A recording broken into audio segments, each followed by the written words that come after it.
The Honourable Nathan Guise. Speaker, I acknowledge the contributions of the two previous speakers. If it's one thing that this government is very good at, it's managing its way through natural disasters.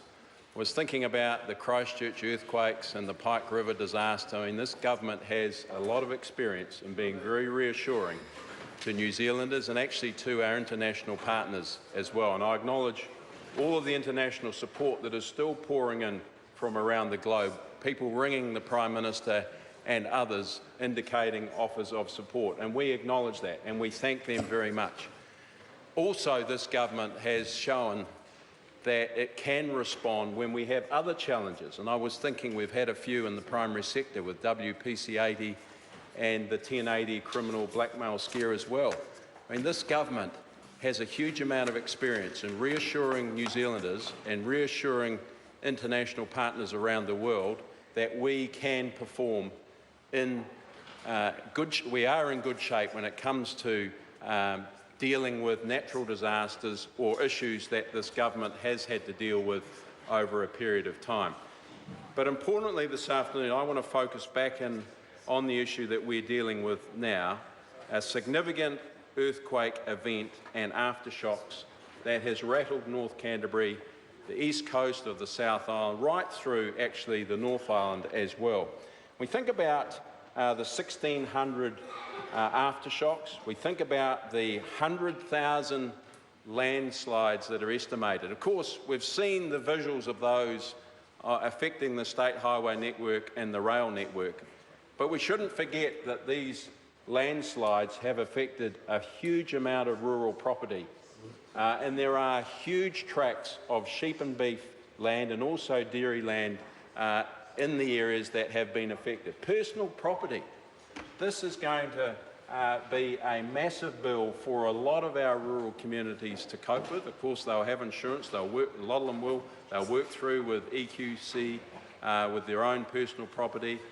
And we will do as a government what we can to support them through. We have proven, Mr Speaker, in the past that we can support our rural communities through droughts, through flood events, through natural events that we're dealing with right now.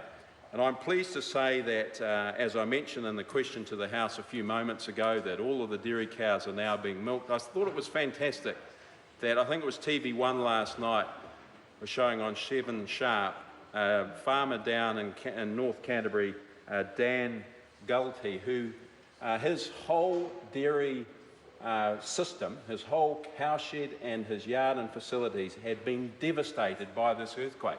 1,000 cows couldn't be milked. What did he do and what did his neighbours do? They got on the phone, they talked to one another, and these cows have gone and been milked on another 11 properties. This is not farmers bleating to the government saying you need to do more. This is farmers who are innovators and entrepreneurs that understand the mentality of number 8 why. They pick up the phone and they deal with it. They put the cows on the truck and they send them off to their neighbour to milk, and they will come back probably in better condition in 12 months' time, ready for another go on this farm, because he's indicating that he's going to rebuild. On a positive note, we had the global dairy trade auction pop up last night, another 4.5%. That's great news for our dairy farmers who have been struggling through a very tough time. I also acknowledge the wine industry, particularly in Marlborough. They have suffered some tank losses there and damage, and I know that engineers are out there assessing that as we speak. Of course, they are right in the middle of their bottling plant period. We shouldn't forget the fisheries as well in the Kaikoura area. What's happened there is that we have seen the seabed rise, and I'm getting some estimations in, up, could be 1 metre, could be 3 metres, could even be higher than that. As a result of that, we've got paua and rock lobster stranded, and unfortunately they will die. And my message to anyone thinking they could go in there and get a feed, be careful.